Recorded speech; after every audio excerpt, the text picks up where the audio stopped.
बिस्मिल्लाहिर्रहमानिर्रहीम। शुरू अल्लाह के नाम से जो हमारी शहरत से भी ज्यादा करीब है। अस्सलामु अलैकुम। दोस्तों, आज हम आपको आयतल कुर्सी की फजीलत के बारे में बताएंगे और ये भी बताएंगे कि अगर सुबह सवेरे 5 बार आयतल कुर्सी पढ़ने को मामूल बना दिया जाए तो इससे हमें क्या फायदा होगा। इसलिए वीडियो को आखिर तक जरूर देखिएगा। एक शख्स ने अर्ज किया, या रसूल अल्लाह, मुझे ऐसी चीज बताइए कि मुझे इससे नफा हो। फरमाया, आयतल कुर्सी पढ़ाकर निगहबानी करेगा तेरी और तेरी औलाद की, और निगाह रखेगा तेरे घर पर, यहाँ तक कि तेरे हमसाए और उनके घर पर भी अल्लाह की हिफाजत होगी। हुजूर नबी करीम सल्लल्लाहु अलैहि वसल्लम का इरशाद है कि जो शख्स हर फर्ज नमाज के बाद एक बार आयतल कुर्सी हमेशा पढ़ता रहा, जन्नत उस पर वाजिब की गई। जन्नत और उसके दरमियान सिवाय मौत के कोई चीज हाइल न होगी। कि एक शख्स ने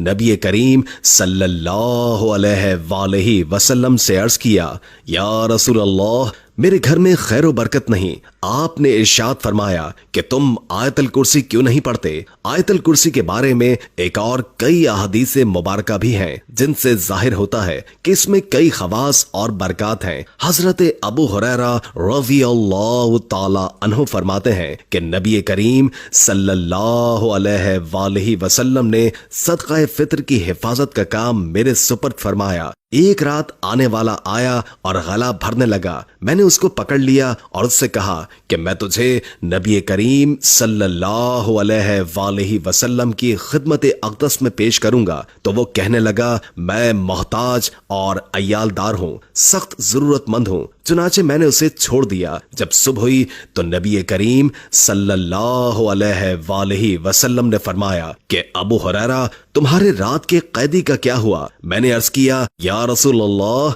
उसने शदीद हाजत और अय्यालदारी का वास्ता दिया था, इसीलिए मुझे उस पर रहम आ गया और मैंने उसे छोड़ दिया। नबी करीम सल्लल्लाहु अलैहि वसल्लम ने फरमाया, उसने झूठ बोला है, वो फिर आएगा। उस पर मुझे यकीन हो गया कि वो जरूर आएगा, इसलिए कि ये बात हुजूर सरवर कायनात सल्लल्लाहु अलैहि वसल्लम ने इरशाद फरमाई थी। चुनाचे मैं रात के वक्त उसका इंतजार करने लगा। इसी असना में वो आ गया और गला भरने लगा। मैंने उसको पकड़ लिया और कहा कि मैं तुझे जरूर नबी करीम सल्लल्लाहु अलैहि वसल्लम की खिदमत अक़दस में पेश करूंगा। वो कहने लगा कि मुझे छोड़ दो, मैं